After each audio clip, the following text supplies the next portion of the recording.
हमारी दुनिया में पहले डायनासोर राज करते थे। इन विशालकाय और विचित्र डायनासोरों ने 14 करोड़ सालों तक धरती पर राज किया। इन डायनासोरों की कई हजार प्रजातियां थीं, जिनमें कुछ शाकाहारी तो कुछ मांसाहारी थे। कुछ डायनासोर बेहद ही शांत स्वभाव के थे, तो कुछ डायनासोर बहुत खतरनाक और हिंसक थे। उस समय डायनासोर का राज चलता था, लेकिन फिर अचानक ऐसा क्या हुआ? ऐसी कौन सी घटना थी जिससे इनका अस्तित्व ही मिट गया? आइए जानते हैं डायनासोर का अंत कैसे हुआ। इसके बारे में जानने के लिए हमें करोड़ों साल पीछे जाना होगा और डायनासोर के अंतिम समय को करीब से देखना होगा। पृथ्वी पर आज से करीब 6 करोड़ 50 लाख साल पहले डायनासोर रहा करते थे। जब वे झुंड में चलते थे तो धरती पर तूफान मच जाता था। ऐसे विशाल जीवों की कल्पना भर हमें रोमांचित कर जाती है। डायनासोर के अंत के पीछे किए गए सबसे ठोस दावों में से एक ये है कि डायनासोर का अंत एक बहुत बड़े एस्टेरॉयड के पृथ्वी से टकराने के कारण हुआ था।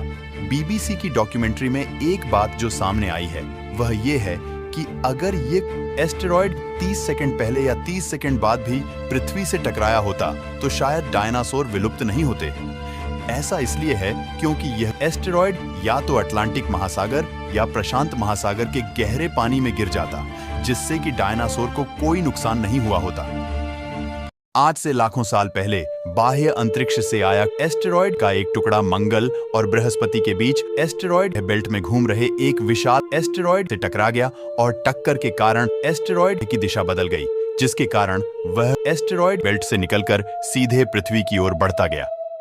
अगर यह एस्टेरॉयड पृथ्वी के उपग्रह चंद्रमा से भी टकरा गया होता तो शायद डायनासोर का अंत नहीं होता, लेकिन प्रकृति को कुछ और ही मंजूर था, इसलिए यह बड़ा एस्टेरॉयड चंद्रमा के बहुत करीब से गुजर गया। जब यह पृथ्वी के वायुमंडल के संपर्क में आया तो इसकी गति बहुत तेज हो गई। पृथ्वी के वायुमंडल में प्रवेश करते ही यह घर्षण के कारण खतरनाक आग के गोले में बदल गया। कुछ समय बाद अंतरिक्ष से आया यह एस्टेरॉयड मेक्सिको के युकाटन प्रायद्वीप से टकराया और 35,000 डिग्री सेंटीग्रेड ऊर्जा के साथ एक भयानक विस्फोट हुआ, जिसके कारण उस स्थान पर 111 मील चौड़ा और 20 मील गहरा गड्ढा बन गया।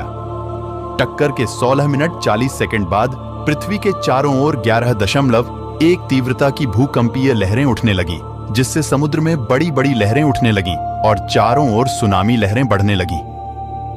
इन लहरों के कारण सभी सक्रिय ज्वालामुखी भड़क उठे, जिससे डायनासोरों का विनाश शुरू हो गया। इससे रेडिएशन की मात्रा इतनी बढ़ गई कि 800 किलोमीटर के भीतर इसके संपर्क में आने वाले सभी जीव जंतु जलकर राख हो गए। इस प्रलय में उड़ने वाले डायनासोर इन जमीनी खतरों से बच गए, लेकिन यह तो बस शुरुआत थी। विस्फोट के 40 मिनट बाद पृथ्वी का वातावरण 100 डिग्री तक बढ़ गया, जिसमें पेड़ पौधों और वनस्पति सहित सारे जीव खत्म हो गए। विस्फोट के 90 मिनट बाद तापमान 200 डिग्री के ऊपर चला गया, जिसकी वजह से जो डायनासोर या अन्य जीव विस्फोट के इलाके से हजारों मील दूर थे वो भी इस गर्मी से बच नहीं पाए। अब आपके मन में ये सवाल आ रहा होगा कि उड़ने वाले डायनासोर तो उड़ कर बच निकले होंगे, तो वो कैसे खत्म हुए? उड़ने वाले डायनासोर जमीन से तो बच निकले, पर जो विस्फोट के कारण लाखों टन धातु, पत्थर और धूल जो अंतरिक्ष में चली गई थी, 40 मिनट के बाद गुरुत्वाकर्षण खिंचाव के कारण आग के गोले के रूप में पूरी पृथ्वी पर बरसने लगी, जिसमें सभी उड़ने वाले जीव हवा में ही खत्म हो गए। इस महाप्रलय से धरती की 90% प्रजाति पूरी तरह लुप्त हो गई थी और जो 10% जीव बच गए थे उनमें से भी सिर्फ वही जीव जिंदा रहे जिनका वजन 25 किलोग्राम से कम था। इसका कारण यह था कि इस महाप्रलय की वजह से धरती पर सभी मात्रा में वनस्पति और जीव नष्ट हो चुके थे, जिनकी वजह से बड़े जानवर अपना पेट नहीं भर सकते थे और डायनासोर का काल खत्म हो गया।